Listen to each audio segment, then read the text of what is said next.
Please ఈ వీడియోని ఒక లైక్ చేసి సబ్స్క్రైబ్ చేయడం మర్చిపోకండి. ఇంకా చారు ఆద్య ఇంటికి రాగానే మీరిద్దరూ చాటుగా కలుసుకోవడాలు కౌగిలింతలు నాకు తెలియదు అనుకున్నావా? పిల్లి పాలు తాగుతా తనను ఎవరు చూడరు అనుకున్నట్టు మీరిద్దరూ చాటుగా కలుసుకొని ఏం మాట్లాడుకున్నారేంటి? పిచ్చి మొహంది, మెడలో తాళి కడితే ఇంట్లో పడి ఉంటుంది, మన ఇద్దరం చాటుగా కలుసుకొని ప్రేమించుకుందాం అనుకుంటున్నారా? ఇలాగ చాటుగా కలుసుకునే అవసరం ఏముంది? లేకపోతే అమెరికా వెళ్ళి లేచిపోదాం, దాని చావు అది చేస్తుంది అని మాట్లాడుకుంటున్నారా ఏంటి అని చారు ఇంకా ఆద్యతో అంటూ ఉంటుంది. తాళి కట్టి ఇంట్లో పడేసి బావా నువ్వు మీ ప్లాన్లు మీరు చేసుకుంటున్నారా? ఎవరితో ఏ గొడవ లేకుండా ఇద్దరు లేచిపోదామనే ప్లాన్ చేశారు కదా. బట్టలు ఇంకా సర్దుకోలేదా? ఇక్కడైతే వాళ్ళు వీళ్ళు అడుగుతారు, అక్కడైతే ఎవరు అడుగుతారు?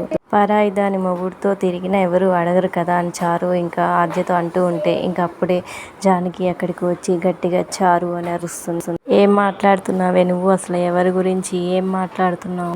అసలు నీకు ఆద్య గురించి ఏం తెలుసని ఇష్టం వచ్చినట్టు వాగుతున్నావు? శ్రీను మీద మొదటి హక్కు అసలు ఆద్యది. శ్రీనుని మోసం చేసి ఆ తాళి నీ మెడలో కట్టించుకున్నావు. ఇప్పుడు ఇష్టం వచ్చినట్టు మాట్లాడుతున్నావా? నీ ఆహాన్ని ఆవేశాన్ని నీ పుట్టింట్లో చూపించుకో, అత్తింట్లో కాదు. అదైనా నీ ఆవేశాన్ని ఆద్య మీద కాదు. ఆవేశపడకండి పెద్దమ్మ. ఇప్పుడు నేనేమన్నానని ఇంకా ఏమనాలి? నువ్వు ఆద్య శ్రీను ఇద్దరు లేచిపోదామనుకుంటున్నారా? పరాయి వాళ్ళ భర్తతో తిరిగినా అక్కడ ఎవ్వరూ ఏమీ అనుకోరా? పారిపోవాల్సిన కర్మ దానికేంటే? ఈ క్షణమైన ఆద్య రా శ్రీను వెళ్ళిపోదామని ఆద్య అడిగితే శ్రీనుని నువ్వు ఆపగలవా?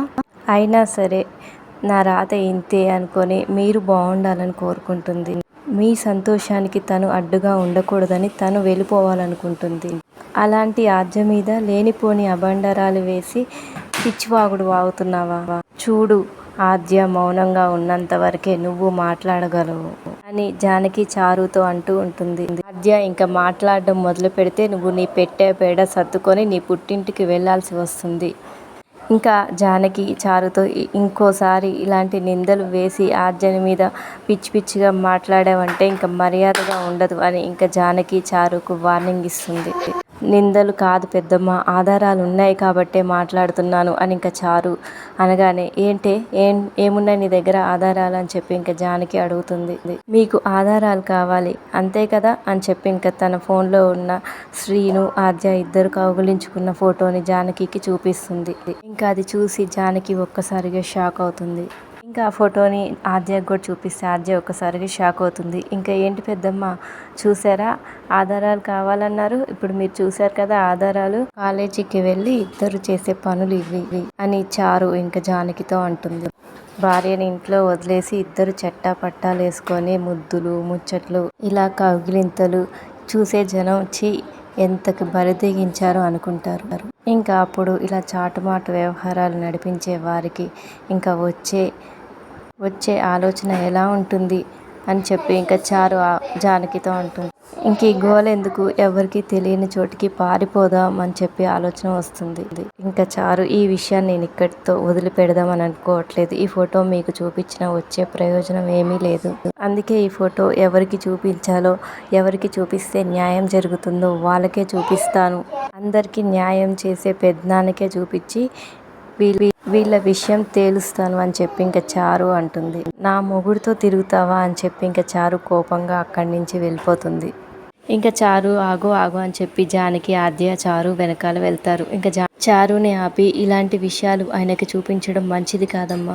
శ్రీను బయటికి వెళ్లకుండా ఆద్యతో మాట్లాడకుండా నేను చేస్తా అని చెప్పి జానకి అంటుంది. అయినా చారు వినకుండా ఇంకా లోపలికి వెళ్తూ ఉంటుంది. ఇంకా ఆద్య జానకి ఇద్దరు చారుని ఆపడానికి వెనకాల వెళ్తూ ఉంటారు.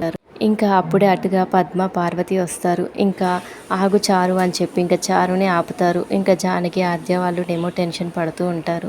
ఏంటో వదినా ఏమైంది అని చెప్పి పద్మ అడుగుతుంది. అది చారు అని చెప్పి జానకి అంటూ ఉంటే ఇంకా అప్పుడు చారు మీరు చెప్పర్లే, అసలైతే ఈ విషయం ముందు మీకే చెప్పాలి, కానీ మీ ఒక్కరికే చెప్తే ఏమవుతుంది, ఈ విషయం పెద్దనాన్న ముందు చెప్తే అందరికీ తెలుస్తుంది, అందుకే పెద్దనాన్నకి చెప్పడానికి వెళ్తున్నాను అని చెప్పి ఇంకా చారు అంటుంది. అన్నయ్యకే చెప్పాల్సిన విషయం అయితే నాతో చెప్పు, నేను చెప్తాను అన్నయ్యకి. ఏముంది, మీ అబ్బాయి గారికి కట్టుకున్న భార్య అవసరం లేదు, కానీ అదిగో అక్కడ అమాయకంగా నిలబడిందే ఆవిడ గారు కావాలంట అని చారు అంటుంది. ఇంకా చారు ఇంట్లో అయితే అందరూ ఉంటారని కలుసుకోవడం కుదరదని చాటుగా బయట కలుసుకుంటున్నారు. ఈ మాట నేను చెప్తే వినరు, అందుకే సాక్ష్యాలు సంపాదించాను చూడండి అని చెప్పి ఇంకా వాళ్ళకి కూడా ఫోటో చూపిస్తుంది. అది చూసి పద్మ, పార్వతి కూడా ఒక్కసారిగా షాక్ అవుతారు.